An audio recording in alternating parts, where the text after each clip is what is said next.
एक जगह पर एक व्यक्ति ने यह आरोप लगाया कि बीजेपी के नेताओं ने किसी विवाद में उसके साथ मारपीट की और फिर उसको मल खाने के लिए मजबूर किया। ये उस व्यक्ति का आरोप था। अब इसकी शिकायत लेके वो जीतू पटवारी के पास पहुंचा, कांग्रेस पार्टी के प्रदेश अध्यक्ष के पास। कांग्रेस इन्होंने कहा कि तुम जाकर के पुलिस में मुकदमा दर्ज कराओ।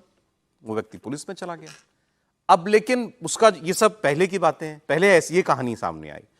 अब उसी व्यक्ति ने ये स्टेटमेंट दे दिया कि मुझे तो ये सब कहने के लिए और बीजेपी के नेता का नाम लेने के लिए जीतू पटवारी ने कहा था और मैंने उनके दबाव में आकर के ये झूठ बोला और पुलिस में रिपोर्ट करा दी।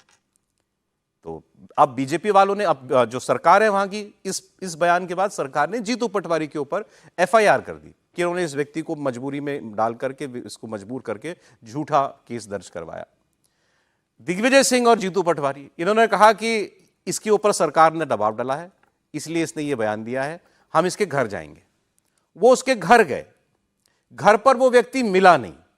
तो अब कांग्रेस पार्टी उस व्यक्ति की गुमशुदगी की शिकायत करना चाहती है और इस कार्यक्रम में यह हो रहा था कि जीतू पटवारी के ऊपर जो केस दर्ज हुआ है वो केस वापस लिया जाए, नहीं तो ये सारे के सारे कांग्रेस नेता ये कह रहे हैं कि हम थाने जाकर आत्मसमर्पण करेंगे, कहेंगे कि हम सबको जेल में डालो।